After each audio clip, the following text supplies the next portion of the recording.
ታዋቂውና ዝነኛው ዓሊም ሸይኽ ኑር ሁሴን ሸይኹል ሰቀለይን በመባል ይታወቃሉ።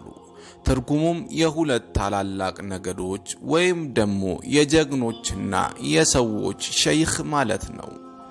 ሸይኽ ኑር ሁሴን ባሌ ማን ናቸው? መቼና የተወለዱ? የዘር ሐረጋቸውስ ከየት ነው? ሐበሻዊ፣ ሱዳናዊ፣ ሶማሊያዊ ስንል እንጠይቅና ለነዚህም ጥያቄዎች ምላሽ ለመስጠት እንሞክራለን። ሳያውቃቸው በስማ በለው እወዳቸዋለሁ የሚለው ብዙ እንደሆነ በጭፍን የሚጠላቸውም የዚያኑ ያህል ነው። ሸይኽ ኑር ሁሴን የዘር ሐረጋቸው ከነቢዩ ሙሐመድ ሰለላሁ ዐለይሂ ወሰለም አጎት ልጅ ከአቂል ኢብኑ አቡ ጣሊብ 12ኛ የዘር ሐረጋቸው ይመዘዛል። ሸይኽ ኑር ሁሴን ኢብኑ ኢብራሂም ኢብኑ አብዱላህ ኢብኑ አቡበከር ኢብኑ ዑመር ኢብኑ ያህያ ኢብኑ ኢድሪስ ኢብኑ ዒሳ ኢብኑ ዳውድ ኢብኑ ዓባስ ኢብኑ አቡበከር ኢብኑ አቂል ኢብኑ አቢ ጣሊብ ኑዝሃቱል አስራር ከገጽ 69 እስከ 70።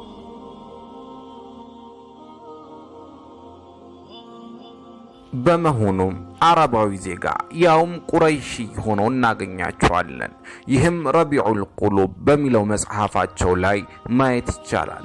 የተወለዱትም በ690 ሂጅራ ሲሆን ይህ ቁጥር አሁን ካለንበት 1442 ሲቀነስ ከዛሬ 750 ዓመተ ሂጅራ በፊት የነበሩ ዓሊም ሆነው እናገኛቸዋለን። የባሌው ሸይኽ ሁሴን ኢብኑ ኢብራሂም በደንብ የሚታወቁት ሸይኽ ኑር ሁሴን በሚለው አጠራር ነው። ብርሃናማው ሸይኽ እንደማለት ነው። ይህም ወደፊት ሀገሩን በእስልምና ብርሃን ያበራዋል በሚል መልካም ምኞት የወጣላቸው ስም ነው ይባላል። የተወለዱት አናጂና በምትባለው የገጠር ቀበሌ ነው። አባታቸው ሸይኽ ኢብራሂም ማኪዳ ከምትባል የሀገሬው ወይም የባሌ ተወላጅ ጋር ባደረጉት የጋብቻ ጥምረት 3 ልጆች የወለዱ ሲሆን ስማቸውም ሙሐመድ፣ ሱለይማንና ሁሴን ነው። ከ3ቱ ልጆች መልካም የአባቱ ወራሽ ለመሆን የበቁት ሸይኽ ሁሴን ናቸው።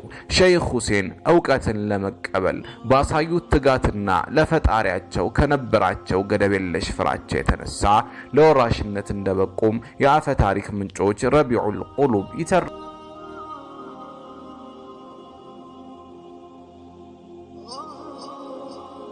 ሸይኽ ሁሴን በዘመናቸው ባካበቱት ዕውቀትና በባሌ ክፍለ ሀገር አቻ ስላልተገኘላቸው ሰይዱል ዓሪፊን የአዋቂዎች መሪ እንደማለት ነው የሚል ቅጽል ስም እንዳገኙም ይነገራል። ሸይኽ ሁሴን እስልምናን ማስተማር ሲጀምሩ አስቸጋሪ ሁኔታዎች ገጥሟቸው ነበር። ምንጮቻችን እንደሚያወሱት በርካታ ግለሰቦች ለግድያ ይፈልጓቸው እንደነበርና በፈጣሪ ጥበቃ በየጊዜው ከተደገሰላቸው የሞት ወጥመድ እንዳመለጡም ይወሳል። ታዲያ ሊገድሏቸው ከሚያሳድሯቸው ሰዎች መካከል አንዳንዶቹ በሸይኹ ሰላማዊነትና በጸሎተኝነታቸው ተማርከው እስልምናን እንደተቀበሉና የእርሳቸው ኻዲም ወይም አገልጋይ ለመሆን እንደበቁም ይነገራል። አርተር ዶናልድሰን ስሚዝ የተባለው አሜሪካዊ ሀገር አሳሽ ባሌን ጎብኝቶ የሸይኽ ሁሴን መካነቅ መቃብር በሚገኝ በአናጂና ቀበሌ ያየውና ስለ ሸይኹ የሰማውን ታሪኮች ትራው አናውን አፍሪካን ካንትሪስ የሚል ርዕስ ባሳተመው መጽሐፍ ውስጥ ጽፏል።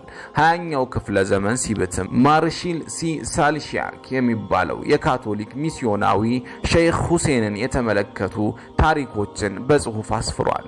ለመጀመሪያ ጊዜ የሸይኽ ኑር ሁሴን ሕይወት የሚመለከት አስተማማኝ ጽሑፍ ያጠናከረው ግን ዶክተር ኤንሪኮ ቼሩሊ በ1936 ዓመተ ልደት ወደ ድሬ ሸይኽ ሁሴን ሂዶ በሰራው ጥናት በብዙ ተረቶችና ስነ ቃሎች የተተበተበውን የሸይኹን ትክክለኛ ታሪክ ያነጠረ ለመጻፍ ተግቷል።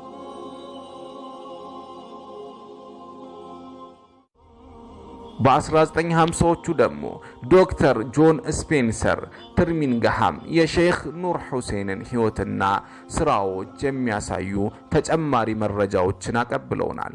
በ1967 የሸይኽ ሁሴን ግለ ታሪክ የሆነው ረቢዑል ቁሉብ في ذكر مناقب وفي داعي السيد شيخ نور حسين يتسنى مصحف بحجي يوسف عبد الرحمن قراد تصفوتوال يا شيخ نور حسين تاريخ بعالم زوريا لما ساوق يچالو ጥናቶች የተሰሩት ግን በ1970ዎቹ ውስጥ ነው የጥናቶቹ ባለቤቶችም አሜሪካዊው ባጉሚል አንደርጃስኪን ጀርመናዊው ኡልሪች ብራውኪምፐር ናቸው የነዚህ ጥናቶች ተፈላጊነት ከነሱ በኋላ በተሰሩ ሌሎች ስራዎች ሊደበዝዝ አልቻለም